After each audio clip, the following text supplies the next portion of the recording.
Okay, step 6. Taking possession of the property. So we've negotiated the contract and now we are taking possession. You sign the documents, there's your keys, you're ready to move in. First question I have to ask you is the property vacant? If it is, you need to consider putting somebody in the property. Now, I would just estimate to give yourself time that it could take 6 months, okay?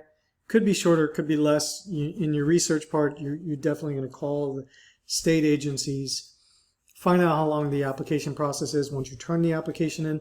But you also have to figure out, like, in order to turn in the application, I have to get my fire inspection done, my health inspection done. I've got to do all these other things that is a prerequisite to turning your application in. The one that would take the most is probably the fire. So I would already have been down to the fire department, gotten my estimates possibly on those things. So so you got to give yourself enough time so that you don't go broke while the property's vacant. So if you could put somebody in there temporarily, put it up for rent for 6 months, find maybe there's a person that does work like construction work, and they'll barter and maybe they'll get some partial free rent, partial discount on rent to work on the property.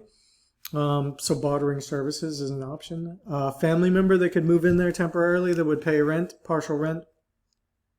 You could move in there. It could be your own property that you already have. Or if you have renters, keep the renters in place and give them a discounted rent while you're doing the renovations. And maybe you don't need to tell them why you're doing the renovations.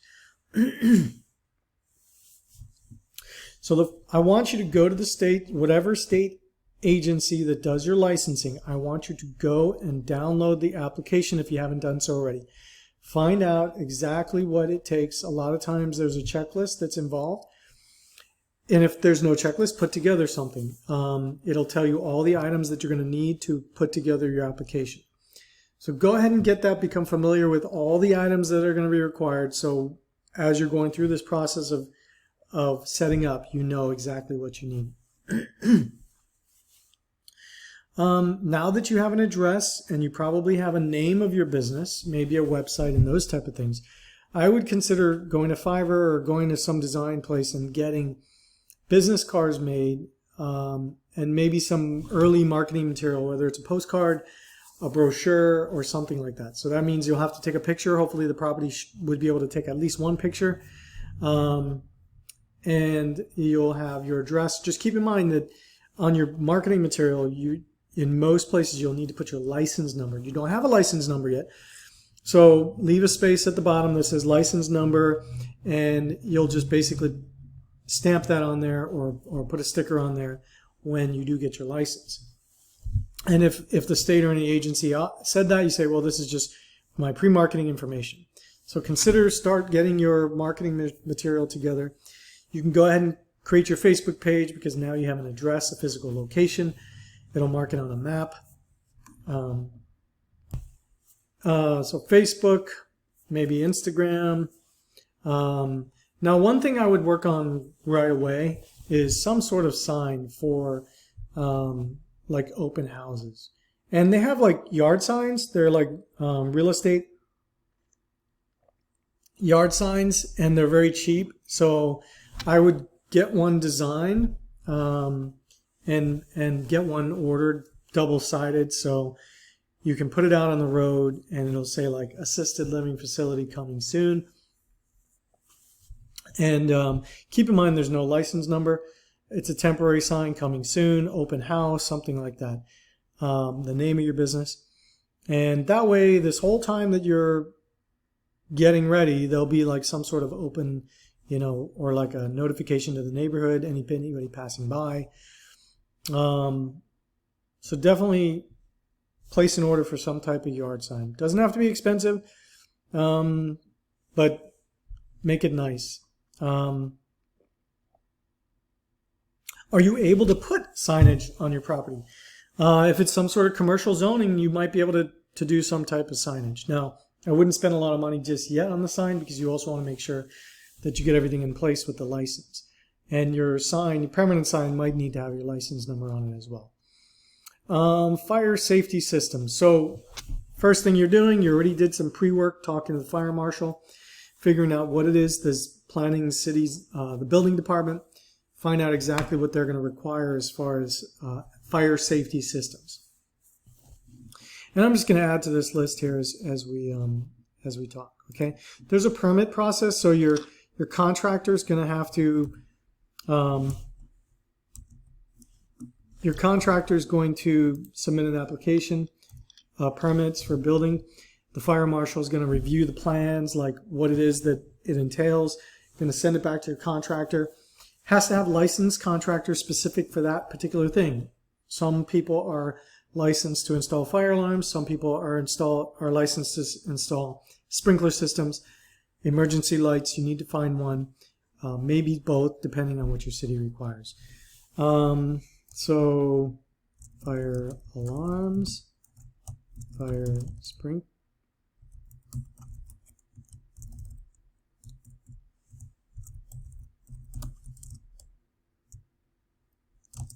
Emergency lights. Hold on, emergency lights. Slow. You already went and checked with the city. Sorry, lights. Emergency lights. Oh, smoke. Smoke detectors, door closing mechanics,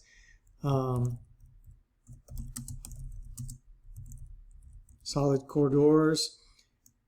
So these are the things that you should be, that would include fire safety systems. And part of your pre-research was to find out exactly what will be required and to get some estimates so you know what you're walking into, because your particular city might require fire sprinklers even if you're only licensed for 5. Some cities might require emergency lights. Some cities might require smoke detectors that are hardwired, so it's not just battery. The battery is a backup, but they're actually wired electronically between one of them. So one of them goes off, they all go off. The fire alarms themselves, do they have pull stations? Is there monitoring? Pull stations, monitoring, strobe lights. I know I didn't spell that right? Strobe. Oh, strobe lights.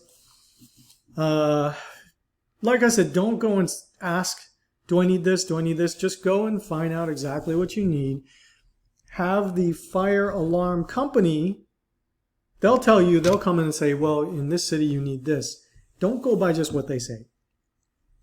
Contact the fire marshal as well, because I've had people call me and say, this alarm company is telling me I need sprinklers, and I'm like, well, did you talk to the fire marshal? Because it may not really be required. That's his opinion.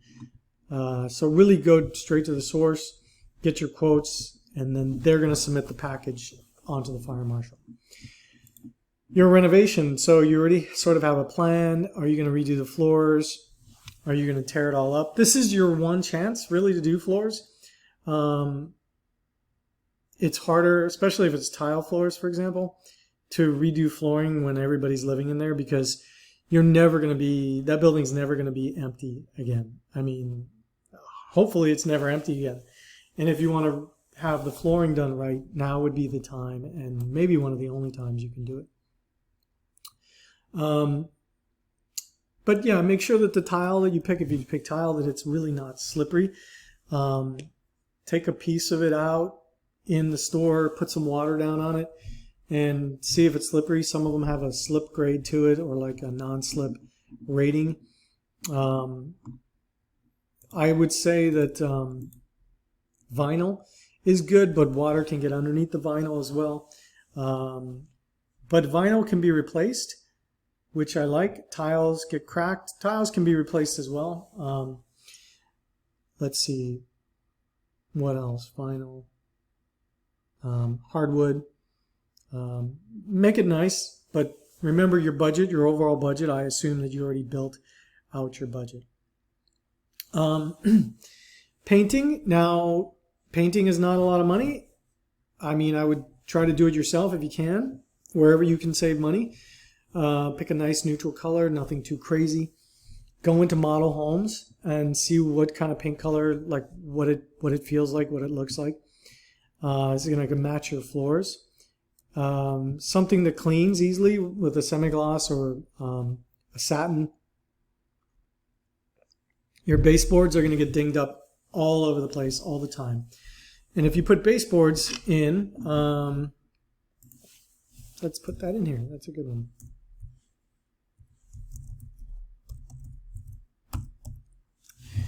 Higher baseboards are good too, but they're going to get scuffed up all the time, and you'll be doing touch-up paint on your baseboards a lot. So baseboards, do they need to be replaced or painted? Does the kitchen need any type of remodeling? This is your time. Make it look really nice. There's ways you can do things. You know, you can repaint kitchen cabinets. You can look on YouTube and watch some videos on that. There's companies that go out and repaint kitchen wood cabinets. It's not an easy thing to do. Kitchen cabinets themselves, like if you can buy stock cabinets from Home Depot or Lowe's. If it fits your kitchen, they can be affordable. Let's see, countertops. Are you going to change out your countertops? This is the time to do all those things. Hopefully you already have contractors lined up because, you know, of course, everything takes time. Hopefully it's a nice house and you don't need to do anything. Changing out the bathtubs, you got to get started on that. If you're going to remove bathtubs or get it handicap accessible in any way, you need to get on board on that as quickly as possible. I didn't put that here, right? Bathrooms. So the grab bars, you're going to put grab bars in there. If you're going to change out toilets, you could consider putting in like raised up toilets. I didn't really find value with that because a lot of times we put commodes over the toilets anyway, which were raised up. So that was okay, as long as you had good solid grab bars that they could hold on to. Commodes are a little wobbly though. They can be a little wobbly, but the difference between a high toilet and a regular toilet is very minimal. But look into it. If you're changing the toilets anyway, maybe a higher toilet would work. What are your sanitation requirements? Some health departments have requirements, and you've already done the research. You've contacted the health department. Where are you cleaning all of your mops, and where are you cleaning this stuff? Now, some health departments will let you designate the outdoor hose as your place you're going to do it. So find out what the requirements are as far as a place for me to wash dishes, a place for me to wash my hands, and a place for me to wash buckets and stuff like that. Some of them require dual sinks. It has to be labeled. Maybe a sign in the bathroom you'll need that says employees must wash their hands. An employee bathroom, designated employee bathroom, do you have that? Make sure that you've got the appropriate towels. So it's got to be like a single-use towel. Can't be like a towel that everybody uses to wash their hands. It'll have to be like a single-use. Soap dispensers, those type of things. You'll have to have all of that stuff in place. Cleaning supplies, sanitation requirements, buckets, mops. But primarily, I think I was talking about like the sinks and other requirements your health department has. Building permits. How long is the building permit going to take? Hopefully you already did your research, but not only do you need building permits, maybe some of these things you don't need permits. If you're just changing the floors or doing cosmetic type of changes, maybe you don't need permits. So be sure you know ahead of time whether or not you even need a permit, or if you need a specific type of licensed person to do any of the type of work. Does it have to be a general contractor? What can and can't be done without a permit? Because without the permits, if it's legal, much, much faster for you to get things done. I would definitely consider at this stage, if you have a patio, to screen patio, start converting your outdoor space. And then you're going to assemble your health department application. Your health department application is not going to be easy. Like depending on your local health department, you can go there and they'll give you a template. And it's like a worksheet, and you work through it, and it'll say, give me the make and model of every appliance. Some of them might require you to have like some sort of commercial dishwasher. You need to understand the requirements for the health department and the application package that you're going to put together. And then, so you'll assemble all the items for your health department application. Are there any other type of special licenses that you need to operate within your city? So go down to your city, find out, do I need an occupational license, a business license, a tax receipt license? And most places, in Florida, you can't get a local business license until you have your state license, because they don't want people to feel like they can open a facility because I got a business license from my local municipality. You have to get your state license, and then usually from there you can get your local local licenses, and that includes like a fire alarm permit or different things. Well, the fire alarm permit they probably give you. Are you going to put in a security system? Let me put it in here. Security system. You're going to put a security system in. Look into it. Sometimes you can get it installed with all the equipment included for free if you sign a contract. Security system could be good because you could maybe set the alarm, and if a resident were to leave in the middle of the night or something, then the alarm would go off and everybody would know. It would monitor, like you could get a mobile app where it'll tell you when employees are coming and going. But setting the alarm system during the day when families are coming and going sometimes can be a problem, but maybe it's really easy. I don't know if security system is going to work for you. We had a security system that it was just enabled, the staff could turn it on if they felt like a resident was anxious or they were worried about a resident at a particular time. They would set the alarm, and then they could monitor to make sure if anybody came or left, it would go off. And they had a remote in their hand. They would just disable the alarm. So those are things you need to start looking into, do your research, see if it's something that's within your budget. So you're going to get your quotes, get your fire safety system quotes, get a few quotes, okay? Sometimes there's not a lot of companies that do these things, but get a few quotes. And sometimes the lowest one's not the best. Sometimes the highest one's not the best. A low quote, time frame, maybe they're really busy. You never know. So you have to check with their time frame as well, because they could give you a really low price, but they can't get it done for 2 months. And that's not going to be, it's going to cost you more money in the long run. So find out exactly when they could get it going and get it installed. Modifications for your bathrooms are very important. Now, your emergency power, you already have a plan that you're going to do. Are you going to do a mobile generator? Are you going to do some sort of, what are your emergency power plans? Is it a requirement in your particular city?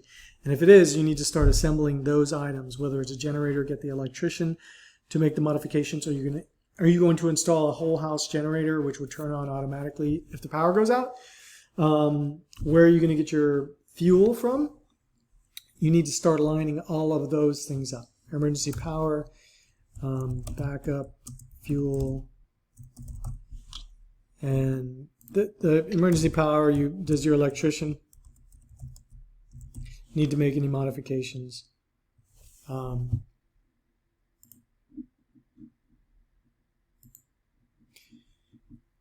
So phone service, you're going to have to set up your phone service. I think I've talked about it previously. There's cable phone and then there's hardwired phone, and the pros and cons between a cable phone connected to your fire alarm system is that if the cable goes down, it can trigger the trouble signal, and you'll get like phone calls from the monitoring companies. But sometimes they're cheaper and more flexible as far as using the phone system. Maybe they have like voice over internet, things can get forwarded. Voicemails can get sent on someplace. There's a lot more features and functionality with a cable phone system than with a hardwired phone system, but the hardwired phone system will be stable and secure. There also are, like I said, for the alarm companies, we'll have a mobile connection, which will connect to the cellular network. It'll be an extra cost per month, something to look into. And you're definitely going to need a line for fax. So you probably need 2 phone lines. You probably need the main line, a backup line, and the fire marshal might require an additional dedicated line just for the fire alarm system. And they may require a hardwired system as well. So you need to check with them. The fax, like I said before, I would recommend maybe an e-fax. I would recommend an e-fax. So inbound faxes would come into your e-fax, okay? Inbound would be e-fax. And then outbound, you could also use the e-fax, but you would probably use a fax machine. So you can quickly just walk up to your fax machine, just put it in, and that would be like a multi-purpose printer.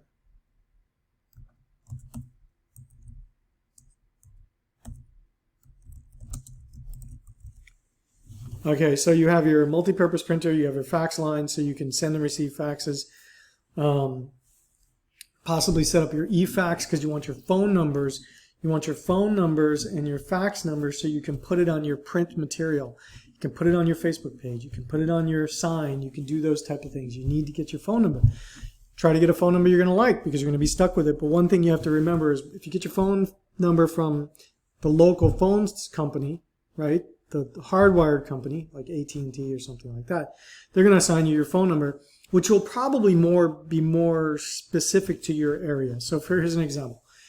We were in Satellite Beach, and the local numbers were basically the 321-777 or 773. So anybody who ever saw 777 or 773 knew that it was a local number calling. So if you can get a local number, it's way better for your marketing and your advertising. If in the future you want to move on from that company, I believe you can port that number someplace else so you don't lose that number. I definitely would check with the phone company to see if I set up a phone, can I port that to a new service? And there's usually a fee and a process to do that. But there's a difference. It's about getting your phone number for marketing purposes. I didn't have a local number. I had a cable number and it was totally fine. Didn't make any difference. But I think in the beginning, if I had redone it, I would have gotten a local number. You probably want to get your internet service set up. Start looking at it. It probably goes with your cable service. So you'll get your cable service turned on. But just keep in mind that this property might be vacant for 6 months. So whatever you can defer and push out setting up. But in our situation, when we were setting up, I was working from there and I had a computer and I set my workstation up there. So I would be there all day while we were working on things so that if anybody showed up and wanted to see the place, or I invited a third-party vendor to come and see the place and show them around or talk to them, then I was there. I had internet. I could do faxes. I could work on the website, work on the Facebook page or whatever it was. Now, your fixtures and equipment, definitely, I didn't put it in there, but you definitely will need fire extinguishers. So let's go ahead and put that back up into the fire safety systems. And they have companies that will provide you with the fire extinguisher. I have seen people that can just get the fire extinguisher from Home Depot or Lowe's or something like that. And then the certification company, the company will come out and check it and put a sticker on it every so often, whatever is required within your municipality. And so you pay them every time they come in and do an inspection, put a new sticker on it.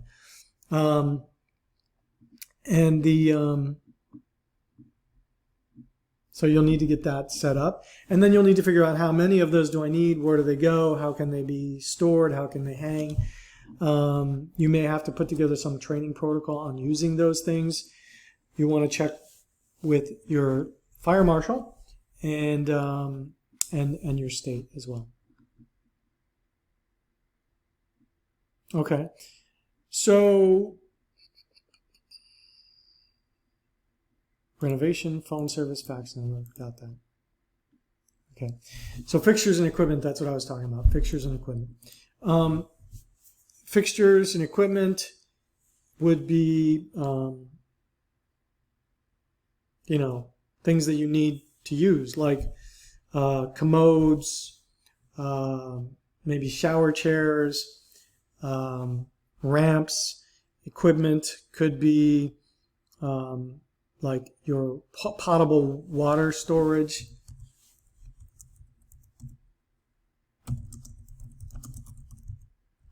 Potable water storage, your fuel storage, whatever, however you store your fuel, you'll have to get ramps.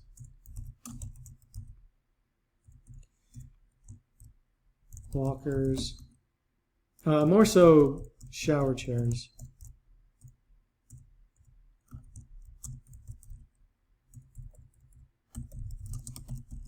Shower chairs, commodes. That's the equipment that you'll need. Maybe if you found lift chairs,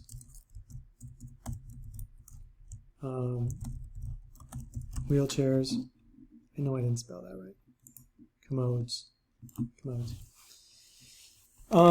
Kitchen type equipment. You want to get your pots and pans.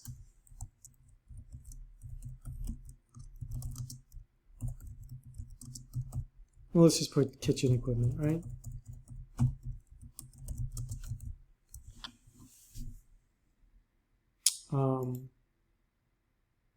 Waste receptacles.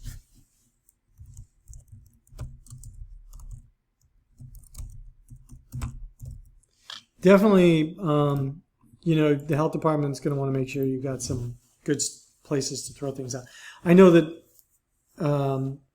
in Florida, it does specify that you need to have like an end table, a lamp, garbage can. So you'll have to have some supplies ready. Decorations, I think we talk about that in the next video. I think right now we're more so focusing on, I'm going to delete that because I know we talk about that next video. Landscaping. And so that's something that you can make sure that the sprinklers are working properly, that the pump's working properly if you have a pump. Make sure that, you know, if it's going to take you 6 months to open, you can buy smaller plants. Like you can start planting smaller plants, and 6 months maybe they're going to grow into something bigger. Try to figure out where you can spread the cost out. But landscaping is going to be very important for curb appeal. So this process was quick. Like I went through this video pretty quickly, but every single step here is going to take time.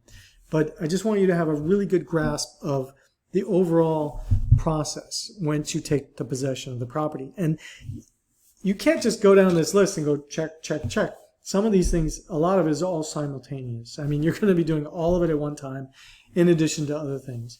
So, you know, I hope this helped. I think that's it, and I'll see you at step number 7.